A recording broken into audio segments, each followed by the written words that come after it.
내 이웃의 집을 탐내지 말라. 내 이웃의 아내나 그의 남종이나 그의 여종이나 그의 소나 그의 낙이나 무릇 내 이웃의 소유를 탐내지 말라. 출애굽기 20장 17절입니다. 오늘은 탐내지 말라는 제목으로 함께 말씀 보겠습니다. 이 말씀은 10계명 중 10번째인 마지막 계명입니다. 그런데 이 계명이 문제로 제기가 되는 것은 곧 율법이 탐내지 말라 하지 아니하였더라면 내가 탐심을 알지 못하였으리라 하고 율법의 의로는 흠이 없노라고 자부하던 바울로 하여금 죄인 중에 내가 괴순이라 하고 자신의 문제를 깨닫게 한 계명이기 때문입니다. 그러므로 이 계명을 통해서 우리들도 자신의 문제가 무엇인가를 깨달아야만 하기 때문입니다. 그런즉 우리가 무슨 말을 하리요? 율법이 죄냐? 그럴 수 없느니라. 율법으로 말미암지 않고는 내가 죄를 알지 못하였으니 곧 율법이 탐내지 말라 하지 아니하였더라면 내가 탐심을 알지 못하였으리라. 그러나 죄가 기회를 타서 계명으로 말미암아 내 속에서 온갖 탐심을 이루었나니 이는 율법이 없으면 죄가 죽은 것임이라 합니다. 핵심은 내가 탐심을 알지 못하였으리라. 온갖 탐심을 이루었나니 한 탐심입니다. 즉 마음의 문제라는 점을 깨닫게 되었다는 것인데 전에는 율법을 조문, 즉 문자적으로만 보고 다 지킨 줄로 알았다는 것입니다. 이 점을 주님께서는 또 간음하지 말라 하였다는 것을 너희가 들었으나 나는 너희에게 이르노니 음욕을 품고 여자를 보는 자마다 마음에 이미 간음하였느니라 하고 지적하십니다. 너희가 들었으나 즉 가르침을 받았으나 잘못 가르쳤다는 것입니다. 율법은 행위 이전의 음욕, 즉 마음의 문제인데 그것을 수박 겉핥기식으로 가르쳤다는 것입니다. 바리새인이었던 바울 자신도 전에 율법을 깨닫지 못했을 때에는 내가 살았더니 계명이 이르되 죄는 살아나고 나는 죽었도다 하고 자백합니다.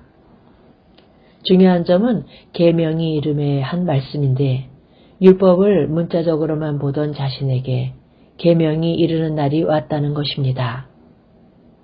이는 사울이 길을 가다가 다메섹에 가까이 이르러니 호련히 하늘로부터 빛이 그를 둘러 비추는지라 한 장면을 연상하게 합니다. 빛이 비추듯이 계명이 자신에게 비추는 날이 왔다는 것입니다. 그러자 죄는 살아나고 나는 죽었도다 합니다. 바울 속에 죽은 척하고 숨어있던 죄는 낱낱이 드러나고 율법의 의로는 흠이 없노라 자부하던 자신은 죄인 중에 괴수임을 깨닫게 되었다는 것입니다. 그래서 생명에 이르게 할 그 계명이 내게 대하여 도리어 사망에 이르게 하는 것이 되었도다 합니다. 그러면 해답법을 보겠습니다. 그렇다면 하나님께서는 이런 율법을 왜 주셨단 말일까요? 오직 죄가 죄로 드러나기 위하여 선한 그것으로 말미암아 나를 죽게 만들었으니 이는 계명으로 말미암아 죄로 심히 죄되게 하기 위해서 주셨다는 것입니다. 로마서 5장 12절에서 21절은 세 가지가 들어오는 구조로 되어 있습니다. 한 사람으로 말미암아 죄가 들어옵니다. 그러자 하나님의 은혜와 예수 그리스도의 은혜가 들어왔다고 말씀합니다. 이는 내가 하나님의 은혜, 여자의 후손, 예수 그리스도의 은혜로 내 머리를 상하게 하리라 하신 원복음을 가리키는 말씀입니다. 그런데 율법이 가입한 것은 하고 율법이 들어옵니다. 왜냐하면 율법이 없으면 죄를 죄로 여기지 않기 때문이지요. 결정적으로 죄를 모르면 은혜의 필요성을 모르기 때문에 율법을 가입시켰다는 것입니다. 죄를 깨닫는데도 정도의 차이가 있습니다. 7장 13절을 보십시오. 습관적으로 나는 죄인이다 하는 사람이 있는가 하면 오직 죄가 죄로 드러나기 위한 단계가 있고 죄로 심히 죄되게 한 단계가 있습니다. 이런 사람만이 오라 나는 공고한 사람이로다 하고 탄식하게 되는 것입니다. 율법에 매인바되고 갇혀본 자만이 해방의 자유함을 알게 되고 율법의 정죄를 당해본 자만이 의롭다함을 감격을 알 수가 있는 것입니다. 바울이 그러했던 것입니다. 율법이 마음의 문제임을 깨닫게 된 바울은 이때부터 마음과 생각으로도 죄를 범하지 않으려고 노력을 합니다. 그러나 내가 원하는 바는 선은 행하지 아니하고 도리어 원하지 아니하는 바 악을 행하는도다 합니다. 이 갈등을 통해서 나는 육신에 속하여 죄 아래 팔린 자신을 발견하게 되고 내 지체 속에서 한 다른 법이 내 마음의 법과 싸우게 되면 번번이 나를 사로잡는 것을 보는도다. 즉 자신이 포로가 되어서 끌려가게 되는 것을 경험하기에 이릅니다. 듣기야는 오라 나는 공고한 사람이로다. 이 사망의 몸에서 누가 나를 건져내려 하고 자력구원의 불가능성을 깨닫고는 누가 하고 구원자를 찾기에 이릅니다. 성경은 말씀합니다. 구수인이 그의 피부를 표범이 그의 반점을 변하게 할 수 있느냐? 할 수 있을진데 악에 익숙한 너희도 선을 행할 수 있으리라.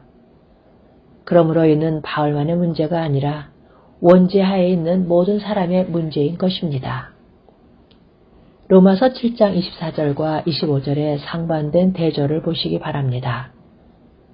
오라 나는 공고한 사람이로다 하고 비명을 지르던 사람이 다음 절에서는 우리 주 예수 그리스도로 말미암아 하나님께 감사하리로다 하고 감사를 하고 있는 것을 봅니다. 어떻게 이럴 수가 있을까요? 죗값에 팔려 포로가 되어 있는 자신을 구원하여 줄 누구, 즉 해답을 만났기 때문입니다. 그리고 그분이 하나님께서 보내주신 우리 주 예수 그리스도라는 것입니다. 그러므로 이제 그리스도 예수 안에 있는 자에게는 결코 정죄함이 없나니 하고 선언을 합니다. 7장의 사람은 계속적으로 정죄하에 몸부림을 치던 자입니다. 그런데 어떻게 해서 정죄함이 없게 되었을까? 이는 그리스도 예수 안에 있는 생명의 성령의 법이 죄와 사망의 법에서 너를 해방하였기 때문이라. 로마서 8장 2절.